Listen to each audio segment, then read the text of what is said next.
Social post ప్రేక్షకులకు స్వాగతం. నేను doctor Anil Kumar Bachchu, certified financial ప్లానర్‌ని, AMFI registered distributor, mutual fund డిస్ట్రిబ్యూటర్‌ని కూడా.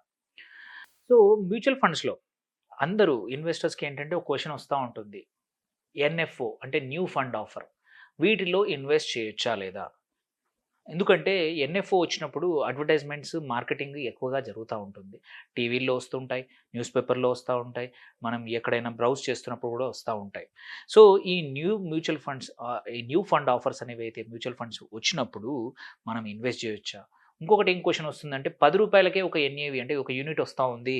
ఇలాంటప్పుడు మంచి రిటర్న్స్ రావచ్చు. రూ. 10 కాబట్టి నేను పెట్టే రూ. 1,00,000కి 1000 యూనిట్స్ వస్తాయి అనే అదే వేరాజ్ ఒక 5 ఇయర్స్ ఓల్డ్ మ్యూచువల్ ఫండ్ ఉందనుకోండి. అక్కడ రూ. 100 ఎన్ఏవి ఉంటే ఓన్లీ 100 యూనిట్సే వస్తాయి అనే తక్కువ యూనిట్స్ వస్తాయనే క్వెషన్ చాలా మందిలో ఉంటుంది. అది నిజమా?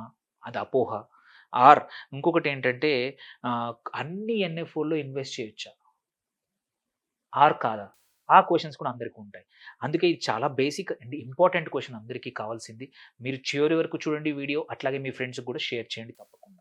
సో, ఫస్ట్ థింగ్ ఎన్ఎఫ్ఓ అంటే ఏంటి? ఓకే. ఎన్ఎఫ్ఓ అంటే కొత్త మ్యూచువల్ ఫండ్ కొత్తగా వచ్చినప్పుడు ఒక కంపెనీ కొత్తగా ఒక ఏఎంసీ అంటే asset management company fund launch చేసినప్పుడు దాన్ని ఎన్ఎఫ్ఓ రూపంలో తీసుకొస్తుంది.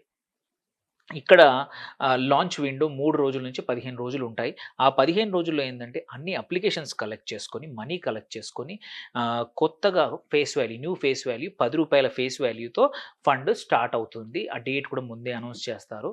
ఈ పీరియడ్ ఏంటి, క్యాంపెయిన్ పీరియడ్ ఏంటి అండ్ ఎప్పటి నుంచి నీకు ఎన్ఏవి అలాట్ అవుతుందో కూడా అన్నీ అనౌన్స్ అవుతాయి. అండ్ ఎన్ఎఫ్ఓ అంటే ఐపీఓ కాదు. ఇది న్యూ ఫండ్ ఆఫర్ అంతే. ఐపీఓనేమో ఒక స్టాక్ స్పెసిఫిక్. ఇక్కడేమో ఒక మ్యూచువల్ ఫండ్ కొత్తగా వచ్చినప్పుడనమాట. అది ఇంపార్టెంట్ చాలా మందికి. ఎన్ఎఫ్ఓకి, మళ్ళీ ఐపీఓకి డిఫరెన్స్ తెలియాలి.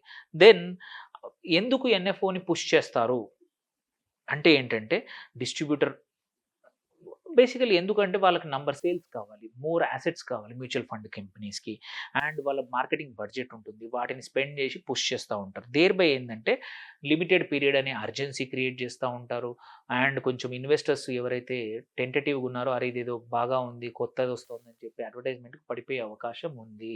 అందుకే చేస్తా ఉంటారు. యాక్చువల్లీ మ్యాటర్స్ ఏంటంటే at the end of the day వాళ్ళు ఇన్వెస్ట్ చేసే థీమ్ ఏంటి? గ్రోత్ ఇవాళ పెట్టినప్పుడు అలాట్ అయిన రోజు నుంచి మనం ఒక 1 ఇయర్‌లో ఆర్ 2 ఇయర్స్‌లో వాటెవర్ టైమ్ పీరియడ్ మనం మెజర్ చేసేప్పుడు ఎంత గ్రోత్ ఉందనే ఇంపార్టెంట్ కానీ, అది రూ. 10 ఉందా? మనం పెట్టినప్పుడు రూ. 1000 యూనిట్ ఉందా అనేది ఇంపార్టెంట్ కాదు.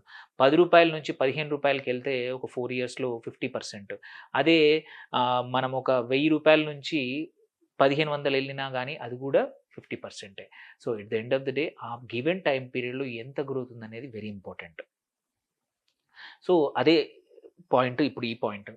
10 ఎన్ఏవి అనేది చీప్ అని అందరూ మీకు పిచ్ చేస్తా ఉంటారు.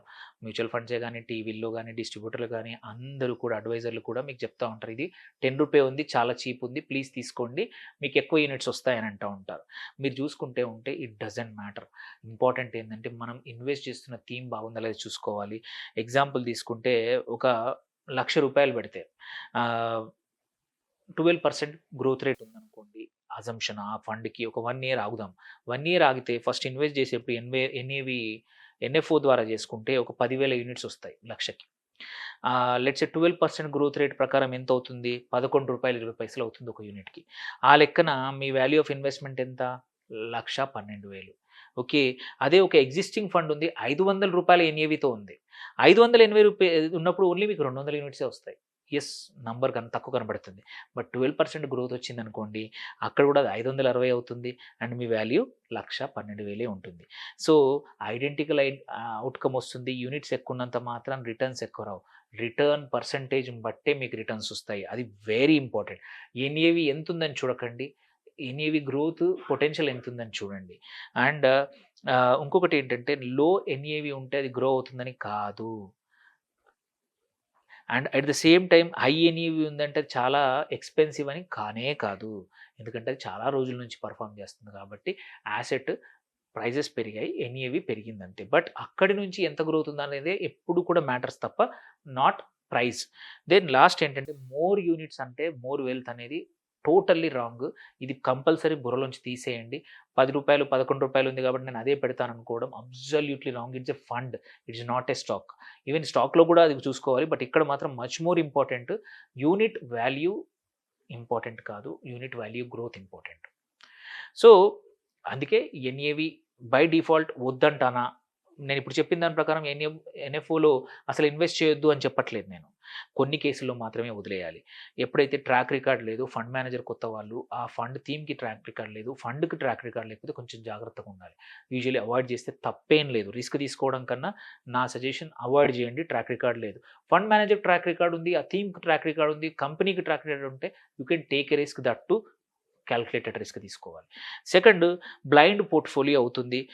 కొన్ని కేసుల్లో ఏంటంటే వాళ్ళు మనం డబ్బులు ఇస్తున్నప్పుడు మనం చెప్పినట్టు వింటారా? ముందే చెప్పినట్టు చేస్తారా? అనేది కూడా మనకు తెలీదు. అందుకే ఎన్ఎఫ్ఓలు నేను జనరల్‌గా అవాయిడ్ చేయమంటాను.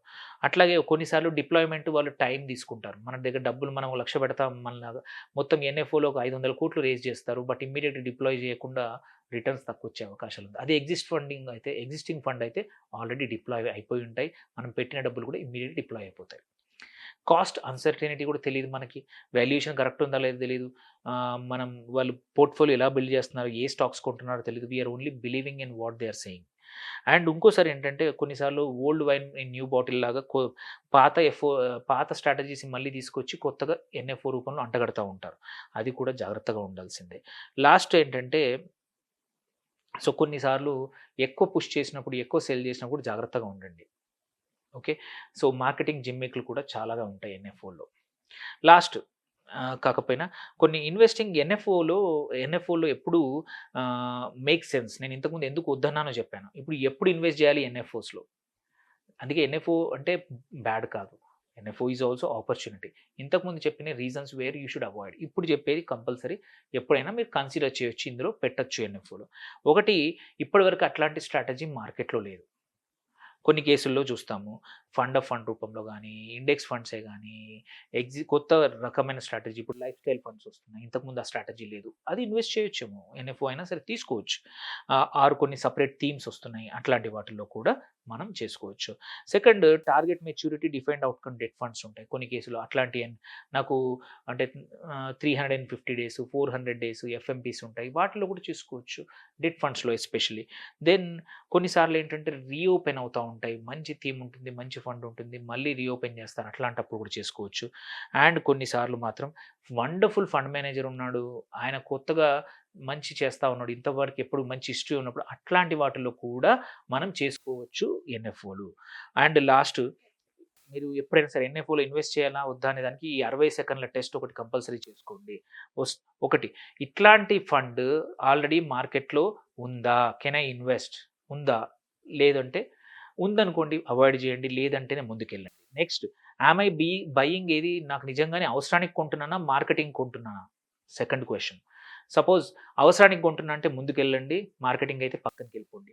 దెన్ ఈ కాస్ట్‌లు కేటగరీ నా పోర్ట్‌ఫోలియోలో ఫిట్ అయితాయా లేదా? Very important. నా పోర్ట్‌ఫోలియో ఫిట్ అవుతా లేదా? Yes, go ahead. No, ignore. Then ఒక దీన్ని సేమ్ ఫండ్‌ని ఒక 3 నెలల తర్వాత నేను కొంటానా? యెస్ అయితే ముందుకెళ్ళండి. లేదంటే నో.